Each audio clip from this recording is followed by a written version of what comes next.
it is amazing how quickly this becomes weird if you don't do it for a little amount of time.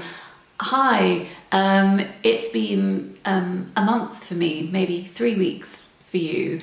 I didn't intend to disappear. I'm really sorry, it couldn't be helped. As I mentioned in the last video that I uploaded, I was going for an operation and I was like, don't worry about it though, because I'll be doing sit down videos and more chilled videos. There will not be a break. There was a break and that's totally fine. But yeah, welcome, I'm back now and I'm feeling a bit better, and I'm looking out at the washing that I've just hung out outside and trying to work out if it's about to rain, which it may be, because if there's any way to tempt, it's just starting to rain. If there's any way to tempt rain, it's by hanging out washing. But right now I don't think I can be bothered to run outside and take it in, so let's just hope that there's only a few drops of rain. That's not what we're here to talk about. We're not here to talk about washing and rain. Hi, I told you this is weird if you don't do it for a while. It feels like a really long time for me because essentially we'll talk about it at some point in the future. I don't really want to get into it now, but after the operation I had complications. Who doesn't love a bit of internal bleeding? I wouldn't particularly recommend it, but when you are acutely ill as opposed to chronically ill, which I am the rest of the time, acutely ill, time is just very strange. So the past couple of weeks have felt about 10 years long. Now I'm feeling a lot better. I've pulled on a wig for you and I'm here sitting in my kitchen. As I said, I'm feeling a lot better now and I'm getting back to my version of normal, whatever that happens to be. So today, it's the end of May.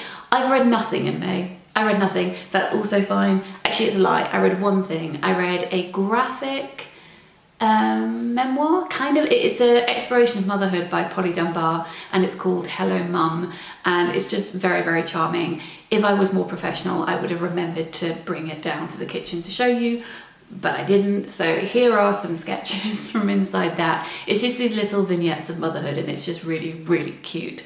I would recommend it for young mums in your life, or even your own mum, reminiscing on those toddler years. It's just really, really cute. And if you want a true taste of what the book is like, then head over to Polly's Instagram because she uploads lots of the illustrations over on there as well. So that is the only thing that I read in May. So May is just a bit of a write-off when it comes to books, which, as I said, is absolutely okay. I have just been consuming reruns of The American Office, when I've even been able to do that.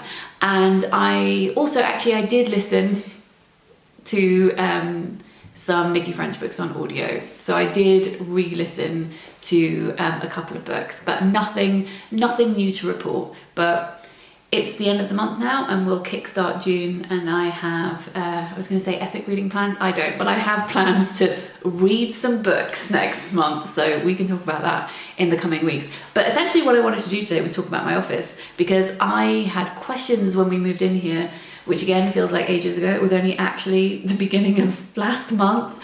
I had questions when we moved in about what we were going to do decorating wise to the house, and the answer is really not that much to begin with. Like, we want to live in the space, figure out how we're using different rooms, and then go from there. We have now ordered a sofa, which is very exciting. We do now have a bed, which is a million times more exciting given the amount of time I have been spending in it.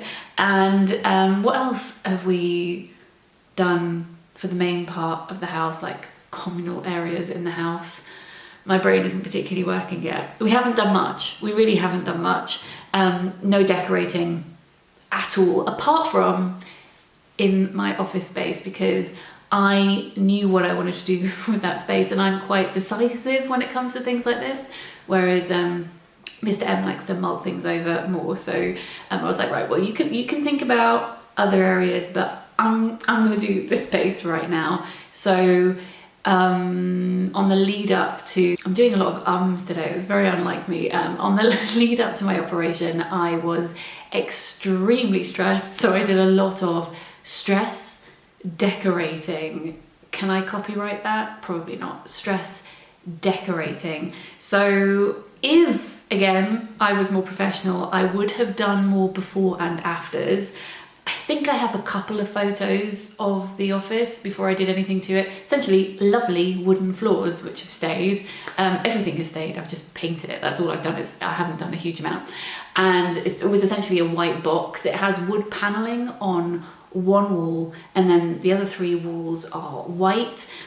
And it has an indent where a chimney breast used to be, which is a great alcove for a bookcase. So I have put a bookcase here. In fact, I think I have a time lapse of me unpacking some books, which will showcase that alcove and that bookcase. So let me put that in here. And what I decided to do was paint everything white. Lick had very kindly agreed to gift me some paint. They'd emailed me ages ago asking if I wanted paint. And I said, well, not right now, but I am going to be moving hopefully next year. Can I have some paint then? And they said yes. So I reached out to them again when we moved, picked some paint. I decided to paint everything white. You don't actually have to do that with Lick paint. They do say that it will coat anything, but I just wanted to make sure that everything was as covered as possible because there were loads of wall plugs which we had to pull out and then I had to fill in with filler, and I just wanted to make sure everything was kind of a smooth-ish surface before I started painting. Plus a lot of the room has remained white, so I thought it just made sense to paint everything white. And what I wanted to do was have 2 walls, which you will see in a second. I will just weirdly describe it right now. 2 walls in a light green. It's a off-white green. I had thought about a darker green. I'd got some paint samples and I thought, oh, maybe I quite like this one. But then once I thought about it being on the entire wall and it's quite a high ceiling, I thought it would be a bit much. So I went for the lighter green, and I'm so glad that I did because I think that it looks really good. And then I also wanted to color block behind my desk. I wanted to do this a mustard yellow color. In fact, I have the paint samples. Let me get those because that will be handy. Right, okay, this is the green I went for. It's actually showing up okay. Obviously, sometimes on camera, colors look quite different. But as you can see, it's a very off-white. And then this is the yellow that I went for the color block behind my desk. And what I wanted to do was to paint the green using a roller so it was really, really smooth. But what I wanted to do with the yellow was use a brush so that you could still see the brush strokes. And I just thought that would look quite cool. So I drew and marked out using a spirit level, excuse me, who do I think I am? A rectangle behind the desk on the wall. So it's bigger than the desk area slightly, but I just kind of wanted that to have a warm color, but that wouldn't dominate the rest of the room. You can't actually see that when you walk into the room because it's behind the door, and this will all make sense much more in a second when I take you upstairs and actually show you the space. But I thought that yellow and green would go very nicely together, and I also wanted to use a pink tone as well. So I've ordered an armchair to go in the corner, which is in a very light pink shade. And that hadn't been the one I was going to go with to begin with, but to be honest, this particular armchair was very nice and it was going for less than half price, and I just thought, you know, yes please. So that's going there, and it'll be a bit of a reading corner. So let me take you upstairs so I can show you the space, show you what I've done with it, and prints that I've bought to go on the wall, because that has been a therapeutic thing that I've been doing, is looking up and purchasing some prints and then some frames from my bed, which I have been doing, and I have enjoyed that very much.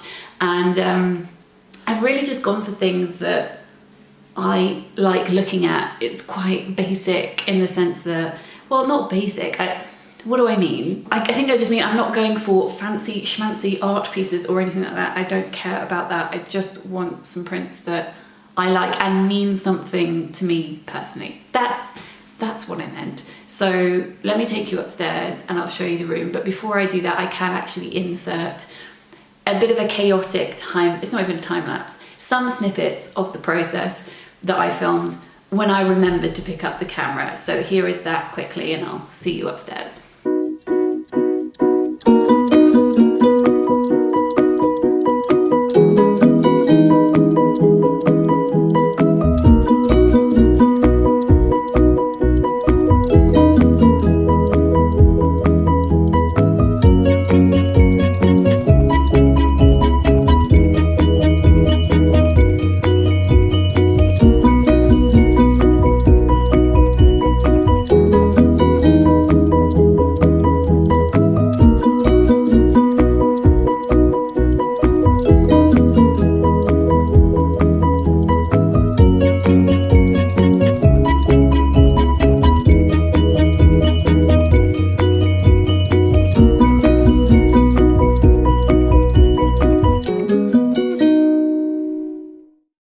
Okay, here we go. Here is the office space. Now it's going to be difficult to film because I don't have a wide angle lens, and because there's so much blank wall space at the moment, I think that the focus is going to be a bit crazy. But as you can see, here we have said bookcase, and I have bought some fake plants, as I mentioned in my previous video. They're fake because of Mr. M's allergies. So these I'm super impressed with, and I will link the seller down below. I think it's a family run business, and I just think that what they make is amazing, especially these waxy plants. The Monstera looks like I would believe that that was a real plant. So this is the green, and if I go up to the ceiling and if you compare it to the white, you can see how green it actually is. And if I reach for the sample next to me, excuse me, this is the sample here. So it's green 12 by Lick, and this is 2 coats, and it really did cover the filler where I'd filled in all of the wall plugs, which I was a little bit worried would stand out, but you can't see them, which is great. So I'm very impressed with myself for that. And then in the corner here, we've got the Serious Reader's Light, which I was gifted last year and absolutely love. And in that corner is where the armchair that I've purchased is going to go. And you may be able to spy a little fabric sample on the floor over there. So let's go and look a bit more closely at that. So this is the fabric that the armchair is going to be in. I don't actually love velvet for sofas, but for armchairs I don't mind, I think, because it's not as big a piece of furniture, and I think that this colour goes really nicely with the green and also with the mustard yellow as well, which I will show you in a second. So here we've got, I don't want to focus on these too much because I'm going to sit down and show them to you properly in a second, but here we've got some of the prints that I've purchased, and then underneath that is what was a fireplace. And what I would like to do is get some, like at home, use smooth concrete and put that over the top and then tile it. That's what I would like to do, because I think that would be really nice. And then I'll probably get a little rug here, which the armchair can sit on, which will also help cover these pipes, which I think were radiator pipes and have just been left there.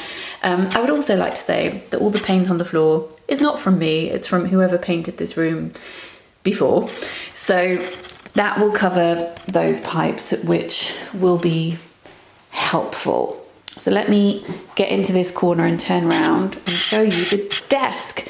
So this is my desk space, and I really love how this yellow has turned out. As I said, I wanted the brush strokes to kind of still be seen. I think in the time lapse that you just saw, that was 1 coat, so it was a bit more over the top. The brush strokes are a little bit muted after 2 coats, but you can still see them, and I really I told you the focus was going to have a problem with that. Really like that. Let's pretend that I emptied the waste paper basket before filming this video. This is my chair, which is a kneeling chair that I've got from Pars, again, over a year ago, and I really love it. And this is my standing desk, which was very kindly gifted to me from FlexiSpot over a year ago. I absolutely love it. This little table I purchased from John Lewis, and it's a great printer table. And yeah, there are other things that I want to do to this desk area. I want to get a cable tidy for under the desk, because that kind of bugs me a little bit. And then on the wall, I'm going to be hanging some of the prints. And the inspiration actually for getting this, which is Yellow 03. I mean, it looks different here, not the shade, but obviously this looks much smoother because that's a roller. I did this deliberately. This is Yellow 03, but the inspiration for using this was actually from my book trolley, which I'm sure many of you remember from our previous flat, and it's a pretty good match for that book trolley. So basically my plan here is obviously the armchair, hang prints up here, and then I think I want to get another little bookcase. Let me sit down and talk to you about that. The lighting's actually really good in here today because it's overcast. Normally it's super bright, but this is great because it's bright enough for the camera, but no glare. Right, so I would like to get, I think, another little bookcase to go in here, because I have never put my books out on a bookcase before, the books that I have written. So I've written 10 books, and I have foreign editions of many of those. They're in like 15 different languages, and I've just always had them in boxes. They're still in boxes right now. I'll do a cutaway so you can see some of the boxes. And I've never had them out on display. I think because one space, but also just felt a little bit weird, but I feel like it doesn't feel weird in my own specific workspace. This is also going to double up as a spare bedroom. We have a blow up mattress, and I can move out the armchair and the mattress can go here if anyone comes to stay in the future. But primarily it's going to be office space for me, and I think I would quite like to have them on a shelf. So I'm going to purchase a bookcase, and I may have to buy one of the children's, do they call them canopy bookcases? There's a specific name for them, but the ones for picture books, because obviously it's difficult to display picture books on a normal bookcase. So I may need to get something that can do both of those things, but I'm in no rush to do that, but that's kind of the plan, to do that as well. And let me talk to you about these prints. I will link all of them down below, and I will put the name of the artist on the screen as I go, if that's applicable. Some of them are just posters, but some of them are designed by people. So let me begin here. This is a Yayoi Kusama print. I love her work, and as I said, I wanted to purchase things that I like, but also mean something. So Mr. M and I went to Japan on our honeymoon, and we went to Naoshima, which we'd been to before. Actually, we've been to Japan twice, and Naoshima is an art island, and it's just incredible. I recommend Googling it. I'll link, actually, I think I did film some bits from Japan, so I'll link that down below as well. But I just love Kusama's work, and I have always enjoyed her work. I love her rendition of Alice that she's done. I also have a book of hers where she's illustrated The Little Mermaid. But on Naoshima, which actually was damaged recently in a storm, but I think they've put it back now. She has one of her pumpkins. So I have two. I have an A3 one and an A, that's not A4 actually. This one is a bit of an odd shape, but this frame is from Wilko's. In fact, most of these frames are from Wilko, and I can't get over the fact I think this frame was like £3.50, £4. It's really, really good quality. I did get frames from two other places, one of which I would recommend and one of which I really wouldn't because the quality was bad. So I won't name the place I wouldn't recommend, but I will name the other good one. So I have two Yayoi Kusama prints. Dragonflies are my favourite creatures. Did you know that? So I have a little dragonfly, and I got this frame again from Wilko in the yellow to match the wall, but I think I'll probably have it on the green. So I went for greens and yellows and pinks when choosing prints as well. Because of our love for Japan, I got, don't want to have the glare, got this poster from Etsy. Again, I will link it down below. This print, I don't love prints that have slogans on them so much, you know, but this one kind of spoke to my soul. So this is "Stop panicking, everything will be fine." Sometimes you just need to see a very panicked goose shouting at you, don't you? I think so. Kew Gardens, a place that is very, very close to my heart, and I look forward to going back there, hopefully this summer, and then in the autumn, because the autumn is when it is the most beautiful. But the Lake District is a place that Mr. M and I love to go to. We haven't been for, well, obviously we haven't been anywhere for several years, but I don't think we've been since maybe 2018. But this is a lovely illustration of the Lake District, and again, all the colours that fit in with this office space. And I'll link the artist in the description box down below. Hampstead Heath owns my heart. If you've been here for all of 2 seconds, you will know that. And a place that I really, really love on Hampstead Heath is Golders Hill Park, which has the Hampstead Heath pergola and gardens. So you may recognise it from walking vlogs actually, but it looks like something out of a fairy tale, and I just love it. So I couldn't not get that one. Most of these prints were under £10, a couple were not. This one is of Roker Pier. Sunderland is where I'm from, and this is my favourite lighthouse. So I wanted to try and find a print of my favourite lighthouse. Then something that I think is super lovely, and I have mentioned before because I think I showed it when I purchased the print itself, which cost me a penny, and I bought it I think last year, or maybe at the end of 2020. I think maybe the end of 2020. So in London on the Underground, they have poems on the Underground, and they display those at the top of a tube above the windows, above the seats. And then after they have had the poems on the underground, they then sell those posters for a penny, which is really cool. So you can buy them on, is it the Poetry Society website or the TFL website? I'll link it down below anyway. You can purchase any of these poems. And I just think it's really cool to buy a poem that you love, but that you also know has travelled all around London. The only problem with that is that obviously, I say obviously, but if you haven't seen them on the tube, you may not have thought about it. They're a really weird size. So I had to pay to get this frame made. And this is the company that I would recommend because I think they're really reasonably priced for customized frames. So I paid, I think, £40 for them to make this frame to the specific size that I needed. So yeah, the print was a penny. The frame was a lot more expensive, but I don't mind because I really, really love this.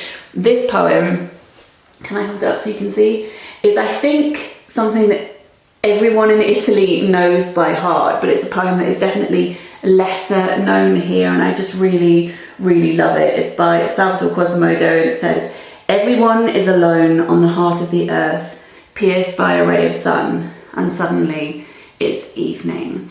It's perhaps not the most uplifting poem, but maybe at the same time life-affirming. Life is short, but I just really, really like it. So I'm very glad to have that framed now. This is a print that I purchased, and this is one of the frames that I wouldn't recommend because it arrived really, really damaged. But it would help if I held it in shot, wouldn't it? I got this one, maybe it's a little twee for a lot of people's tastes, but I just thought it was really lovely. I love the colours, and if you've been watching my videos these past couple of years, you know that I've become a little bit obsessed with foxes and the symbolism of foxes, and they've become very important to me. So I decided to get that one primarily for that reason. I also finally have these two, which are not yet framed, but I decided to get prints of two of my favourite paintings. So this is, I have to lean back because she's big. This is The Giantess by Lenora Carrington, and I've just always adored this particular painting. And again, this is a weird shape, so I have ordered a customized frame for this one as well. And then my other favorite painting, my other favorite painting, if you've read my book The Beginning of the World in the Middle of the Night, you will know is the Annunciation by Dante Rossetti, which may be a bit of a strange one to hang on my wall. I'm not sure. I accidentally squished it a little bit. It was entirely my fault, so I can't show you it right now because it's being pressed between two really heavy books. But I managed to find an old print of this. I think it's from the 70s, from the Tate, and I love it, but I will insert the picture of that here. So this is just a very personal love for this painting. I absolutely adore it and became very obsessed with it. Did a lot of research into the history of it because the person in the painting is Christina Rossetti, who is Dante's sister, and she is a poet. She wrote Goblin Market, and there's just a really interesting history behind this painting, and then I wrote a whole really long short story about it. So it has a very special place in my heart, and I just thought I would quite like that hanging in my office too. So these prints are really, I mean, they're not going to be for everybody because they're very specific to the things that I like and the things that are important to me, but that's the way I would like to have my office. I think that seems like a very sensible thing to do. The only person I'm trying to please here is myself. Oh, and I forgot to mention this one because it was right behind me, but this is from a box of postcards that Lena got me, actually, of bookshops around the world. But this is one of my favourite views in a bookshop because it's a phrase that greets you when you go into Foyles on Charing Cross Road, which just makes me very happy. So here, excuse my phone. So here are all of the ones that are currently framed with just a couple more to go. So yeah, this is a very unfinished look at the office space, and I will show you the finished version once, well, not finished, but the next version of the office once I have hung all of the frames. But I don't really want to do that until the armchair is here so I can see what the space looks like, and that won't be for a few more weeks. But I thought maybe you would like to see a little bit of the process. This is not a interior design YouTube channel by any means. In fact, if you're new, hi, my name is Jen, which I should have said at the beginning. I'm an author and a book reviewer, but I really like seeing what people do with their spaces, and I thought maybe you might want to have a nosy as well, because that's absolutely allowed. So thank you for joining me for this office chat. And actually here, let me reach over, this is Polly's book that I mentioned at the beginning. This is the graphic memoir about motherhood, and as I said, it's just really, really, really lovely. It's very doodly in the best way. So I will maybe include that at the end of my June wrap up, just so I can talk about it a little bit. But I didn't want to do, well, I can't do a wrap up this month because that's the only book that I read apart from the Nikki French's, which you don't need to hear me talk about again. So yeah, thank you for joining me for this video. I'm very sorry that I disappeared for a month, or nearly a month for you. It was unavoidable. I am a little bit of a mess at the moment, but physically I am feeling quite a bit better. So please do bear with me, and I will be back for a book video very soon. And I would love to know how you are. Please tell me in a comment down below. Sending lots of love. Bye.